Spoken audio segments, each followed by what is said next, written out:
this one I'm going to be solving October-November 2020, question paper 12, 2281, Cambridge O-Level Economics. This is paper 1, it's a multiple choice exam.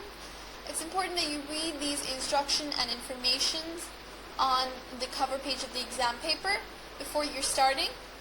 Having assumed that you've done so, let's get started. Number 1, what causes economic agents to make choices? It's important that we underline these key phrases here so that we can understand the MCQ better. The first one is limited needs and wants. Limited wants is not a concept in economics. Instead, it's unlimited wants as a part of the basic economic problem. So A is not the answer. B, the existence of finite resources. Finite is another word for limited, and that is a part of the economic problem. It also makes sense as the right answer because if you have finite resources, you cannot produce everything, so the economic agents have to make choices, hence this is the correct answer. But before shading the answer B on the exam, on the answer sheet, it's important that we read the C and D parts as well. The existence of free goods. The existence of free goods does not limit our ability to make a choice with economic goods because economic goods take resources to produce them, so they are, whether free goods exist or not, going to require us to make choices. So C is not the answer, and market mechanism generally deals with demand and supply and determining the equilibrium price. So that is not the answer. Which combination of factor of production and its factor income is not correct? Now, not is a tricky word, so we are going to see which are correct, cross them out, and then naturally find what is not correct. Capital and interest are correct. Enterprise and profit. Labor and dividends isn't correct, and land and rent is correct, so C needs to be shaded.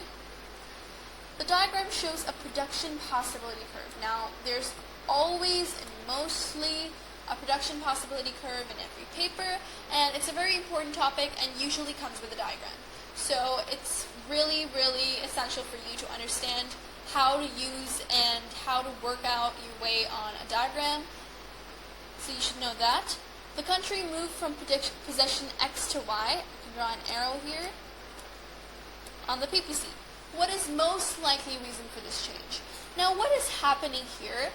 While moving from X to Y, we're moving along the PPC, so there are no shifts here, and we're moving from producing more capital goods to less capital goods. So the capital goods produced are becoming lesser, and we're producing more consumer goods. So we're generally looking for a reason for increasing consumer goods production instead of capital goods, or we can also look for a reason to reduce capital goods production. Firms have decided to increase investment in technology.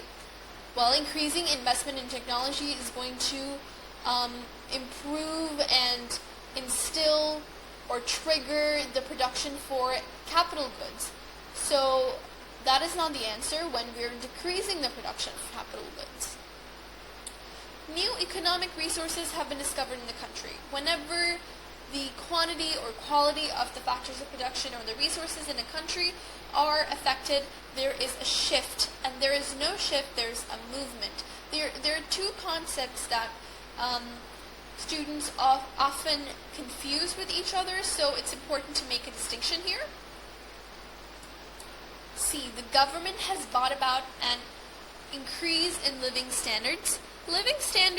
An increase in living standards is going to increase the disposable income for individuals within the country, and so there will be an increase in aggregate demand. An increase in aggregate demand is obviously going to increase the need for producing consumer goods. Thus, this seems like a right answer. D is not the answer as well because the government has encouraged long-term economic growth. Economic growth, again, is concerned with PPC shifts when we're talking about a movement. question 4. What is an example of a macroeconomic aim? So we're looking for a macroeconomic aim and not a micro one. So we have to point out the micro ones, cross them out, and then naturally find macro. To create and maintain full employment. This seems like a good macroeconomic aim because full employment implies overall all the output, all the resources. So that is going to be our answer here. However, it's really important that we point out why B, C, D are not the answer here. B is to improve efficiency in the manufacturing sector of the economy. A macroeconomic aim will actually look for improving efficiency in the whole economy. That would be a macroeconomic aim. But this is only and specifically manufacturing sector, hence micro. So not B. C is to provide consumers with greater information when buying goods and services. That is not a macroeconomic aim. That is a business ethic to encourage greater occupational mobility of labor. Greater occupational mobility of labor is also specific. It needs to be greater occupational mobility for all resources. That is going to be a macro aim, but it's not a macroeconomic aim because it's not relating with anything related to increasing the occupational mobility of all resources. So D is also not the answer. Why might a market economy fail to achieve the best use of its scarce resources? A. Consumers may lack information about which good to buy. Well, consumers, when they will lack information about which good to buy, so the market economy will not have a solid reason for how to allocate its resources and how to best use them. So this is a good answer. Demerit goods are underconsumed, public goods are overconsumed, most resources are owned by the government are something that do not either exist in a market economy. That is, most resources are owned by the government. That's not possible in market economy. And demerit goods are underconsumed is also not possible, and public goods are overconsumed are also not possible in a market economy. The diagram shows the global market for copper with an equilibrium point of X. So here's our equilibrium point. It's also a diagram, really important that you know how to work your way around the diagram. Which point represents the new equilibrium after? Now this is where the actual question is starting, the actual changes. Here the examiner is actually going to tell you some changes which affect demand and supply. You're going to make the shifts, or if it contains several points along a demand or supply curve, you can go along the movements as well and then choose the answer. Which point represents the new equilibrium point after the copper producers increase, costs increase, that is, supply decreases due to cost of production increase, and there is a rapid economic growth. A rapid economic growth means that incomes are high, and so the aggregate demand is high.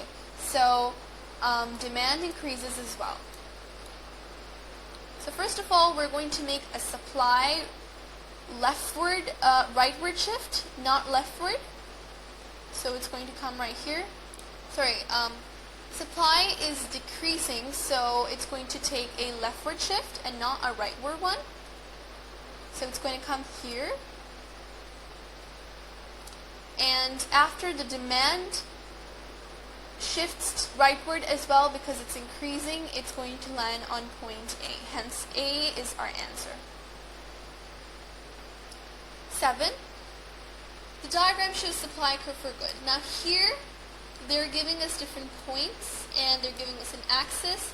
So this can be a question regarding a movement, or price elasticity. The diagram shows the supply curve. What is the price elasticity of supply when price rises from 10 to 12? Now, the formula for price elasticity of supply is change percentage change in quantity supplied over percentage change in price. They've given us a change in price in written form, that is from 10 to 12, so $2 increasing over the original of 10 into 100 is going to give us a 20% increase in price, and the quantity supplied increases from 100 to 140 from here to here. So there's a $40 increment, 40 units increment in the quantity supplied. So 40 over the original 100 into 100% is going to give us the percentage. That is 40% increase. So we're going to put that in the formula, and that is going to give us 2 as our answer. Which task is not a function of a trade union? Now we need to find functions of a trade union, cost them out, and then find what is not a function. Agreeing the minimum number to be employed on a particular job. Deciding on the level of national minimum wage. That is not a function.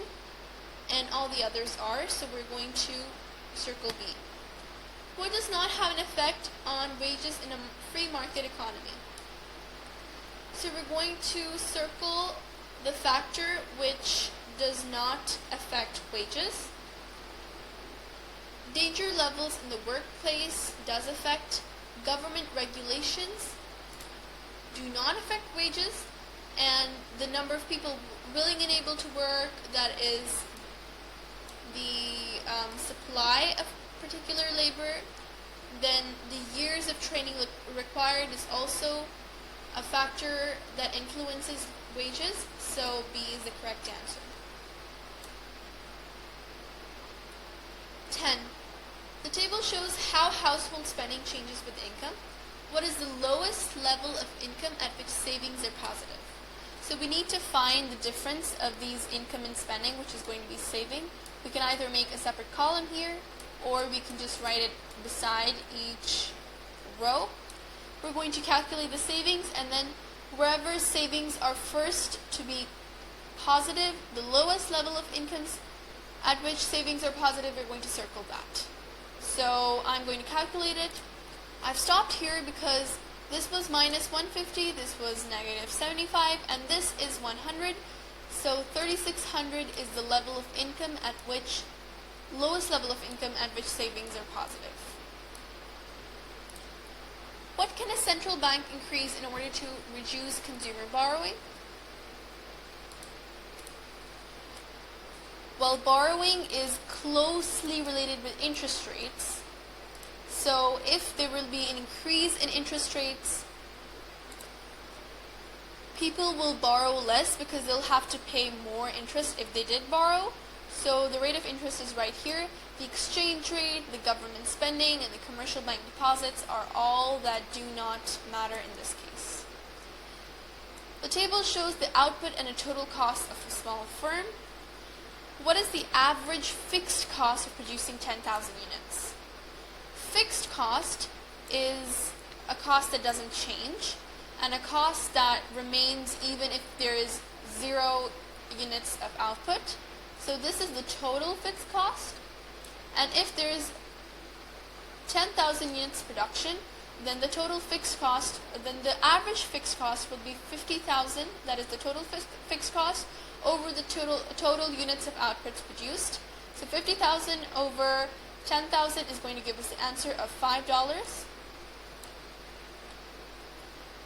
Next, a firm has fixed costs of 1,000. The table shows different variable costs at different levels of output. These are the levels of output, and these are the variable costs. If the goods are sold for 500 each, so this is the selling price. How much profit will be made from the sale of 4 units? So 1,000 is included in the cost, and we have to find the variable cost. Since we're producing 4 units, this is going to be the variable cost of 4 units. We're going to add it to get the total cost to equal as 1,350. The total revenue will be selling price minus into 4 units, the total output produced. So this is going to be, the total revenue is going to be 4 into 500, which will going to be 2,000. And to get the profit, we're going to subtract total cost from total revenue, and that is going to give us 650. Hence A. Firm X supplies bricks and decides to merge with firm Y that also supplies bricks. So they're actually the same firms. Which form of a merger has taken place? Backward vertical, conglomerate, forward vertical, horizontal. Because forward vertical is merging with a firm that is actually ahead of your stage of production, and backward is to merge with a firm that is behind your stage of production, the business's stage of production. And conglomerate is merging with an entire different firm in an entire different industry. So horizontal is the firm, the merger in this case, because firm X also supplies bricks and firm Y also supplies bricks. Who owns a public sector organization? Public sector always is for the government, not the private economic actors. What are 2 aims that a government normally pursues when managing the performance of the whole economy? A, to encourage an increase in production and to prevent high inflation. Sounds good. To ensure no one is employed and to reduce exports. No one is unemployed is a really unrealistic aim, since unemployment is really deep as an issue. So that is impractical and hence not an aim, not an aim for a government to pursue. But a government would pursue low levels of unemployment, not no unemployment at all. To give everyone equal incomes and to increase government revenue. Increased government revenue is something that the government can work on. However, to give everyone equal incomes is again an impractical choice. To protect the environment and to reduce interest rates. Interest rates are very sensitive. It can instill a huge change in the country. So it is also not an aim that a government would pursue. What is most likely to be a responsibility of a central government? A central government. The provision of immigration officials at an airport, the provision of security cameras, not really, the provision of security staff at a bank, the bank's problem, and the provision of ticket inspectors on a train. It's not as well a responsibility. So the provision of immigration officials is the most likely responsibility. The table shows the tax that an individual would pay at different levels of disposable income. So these are different levels of disposable income, and this is the tax that needs to be paid.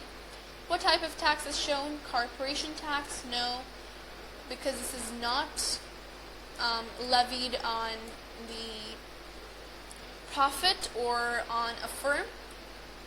Indirect taxes are on goods and services, so this is not the case as well. Progressive tax.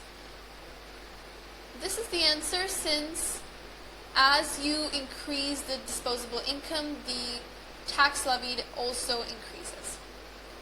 The regressive tax, not a regressive tax because the tax doesn't decrease as you increase the disposable income. The government wants to reduce consumption of cigarettes. What policy would be most likely to do this? So it's going to discourage the consumption of cigarettes. Increasing the subsidy would increase the supply, so no. Increasing income tax would not specifically affect cigarettes. To increase interest rates would also not affect cigarettes, and increase the indirect tax on cigarettes. Indirect tax is taxes on goods and services, so an indirect tax on cigarettes is going to make it more expensive and people are going to avoid buying it. Which group should not be included in the measurement of unemployment? Redundant unskilled workers seeking alternative work are frictionally unemployed. Seasonal agricultural workers in out-of-season periods, they're able to work and willing to work. However, they are seasonally unemployed. Students over 18 continuing with full-time education, they are occupied in education, so they are not going to be included. And those who have left school and cannot get a job are those who have left school and are willing and able to work. However, they cannot get a job, so they are unemployed. The table shows the rates of unemployment and real GDP growth for an economy in 2014 and 2018.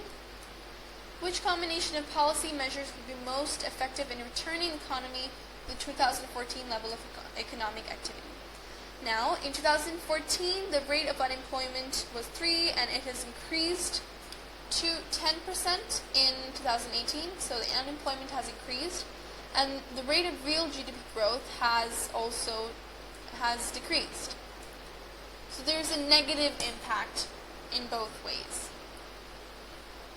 The government is trying to reduce unemployment and increase economic growth. So it's going to use the policy that's going to help it do that. A decrease in direct taxes, an increase in rate of interest, a decrease in government expenditure, an increase in the rate of interest. An increase in the rate of interest is going to affect savings, it's going to increase savings, so it's going to not trigger any investment, and that is what the government is trying to do. It's trying to increase economic growth, so both of these are not. Then an increase in direct taxes and a decrease in the rate of interest, and an increase in government expenditure and decrease in rate of interest. This is expansionary fiscal policy and it works for the aims. An economy is experiencing rising prices, that is inflation. What government policy will help reduce consumer expenditure? Introducing compulsory saving for income earners, that's going to definitely help reduce consumer expenditure. Whereas these, investing more in building infrastructure, issuing more banknotes and coins, is just going to cause more inflation. Reducing indirect taxes is going to reduce the revenue to the government. It's not going to affect consumer expenditure. Some goods take a greater percentage of a typical household's total spending than others. How is this accounted for in the construction of a consumer prices index? By deducting the goods? No. By giving weight. Now, weight in the consumer prices index is actually giving importance in terms of a numerical value. So, giving weight is the correct answer, whereas C and D, taking an average of price fluctuations during a year by using the price elasticity of demand for the goods, does not work in this regard. 24. In countries with absolute poverty, low incomes can start a process that keeps income low. This is also known as the vicious cycle of poverty. And what are the stages of this process? If you know the stages of the vicious cycle, it's really easy to recognize over here. It's D. Low incomes will cause lower saving, which will cause lower investment, and lower investment in firms is going to cause lower productivity and lower incomes again. Whereas all these are in one, after one stage or another, they don't make sense and they don't actually influence one another, so these are not correct. Which factor in the words low-income countries limits their economic development? Low-income countries will not have balance of payment surpluses. They will not have high saving ratios because people will have so low income they'll have to spend a higher proportion of it. Large inflows of foreign investment makes it a high-income company, which it is not. And rapid population growth is what is common in low-income countries. They have high population but low income, so there is a low GDP per capita. So this is the answer. The table shows the percentage employment in the primary, secondary, and service sectors in 4 countries. So we're given the employment. So this shows how much important a sector is in comparable to other. So we're given 4 countries, A, B, C, D, and we're given the sector importance in terms of employment. The most developed is going to have its service sector the most important, and more people are going to be employed in the service sector.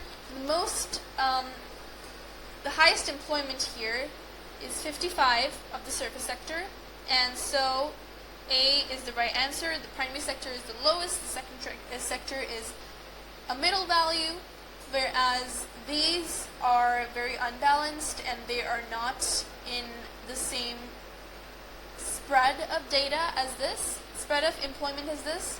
So B, C, and D are not the answer.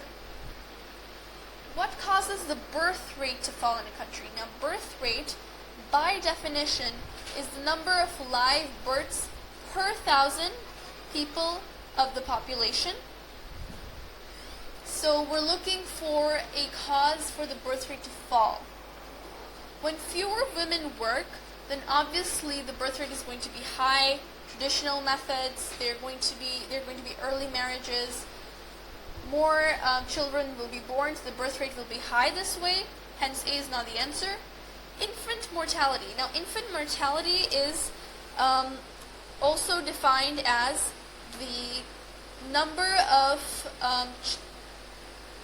infant deaths per 1,000 live births in a country. So these two are very different things. It is possible for the birth rate to be high and for the infant mortality rate to be also high.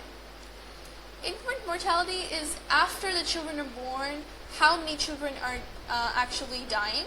So that is in very different time frame to birth rate.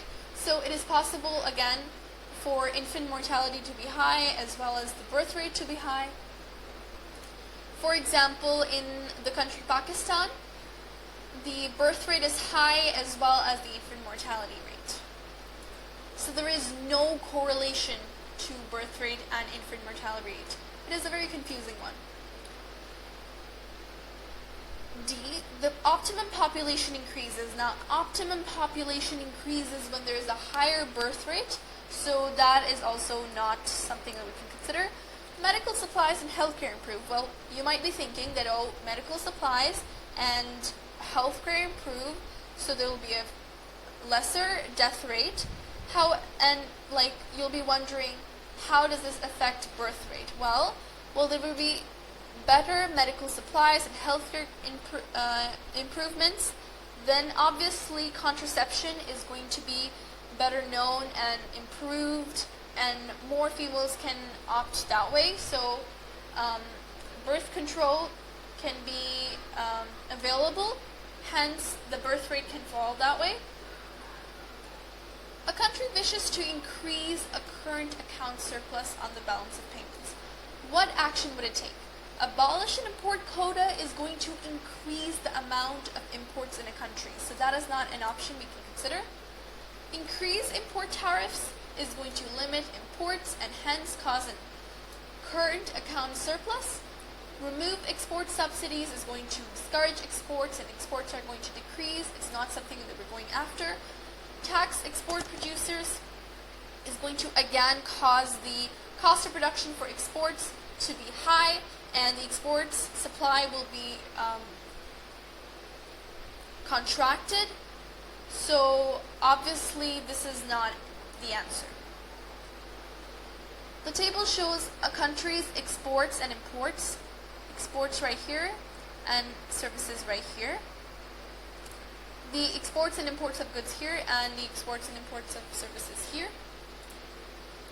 So in this case, we're going to actually apply the formula of balance of trade, which is adding the exports and subtracting the imports, and that is going to land us with a surplus of 7 million.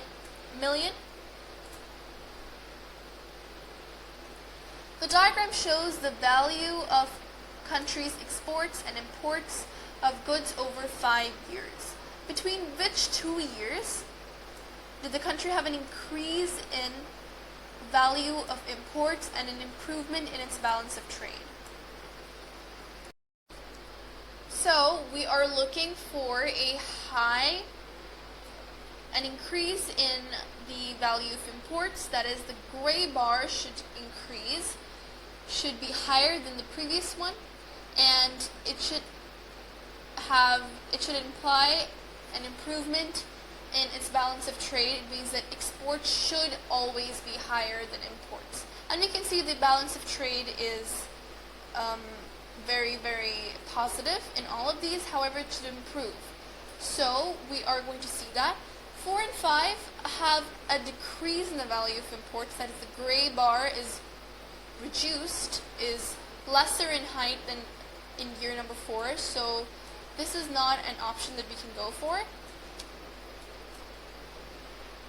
1 and 2 have almost the same level of exports. However, the imports are increasing, so the balance of trade is not improving when it's the opposite way, so A is not the answer as well.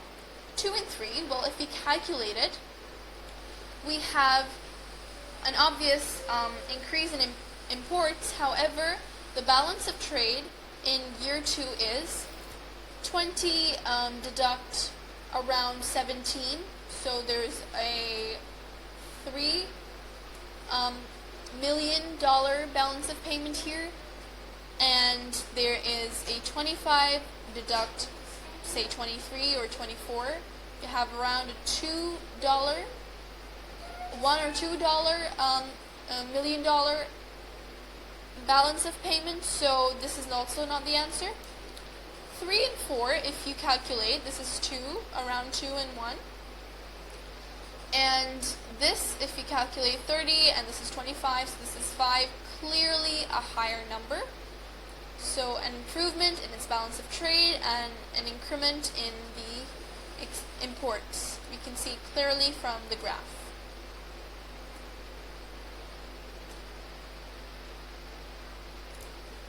So that is the answer for this one. And we're done. If you've been solving along, these are the answers for the MCQs in this paper. And I hope you've got most of them correct. And I'll see you in the next one.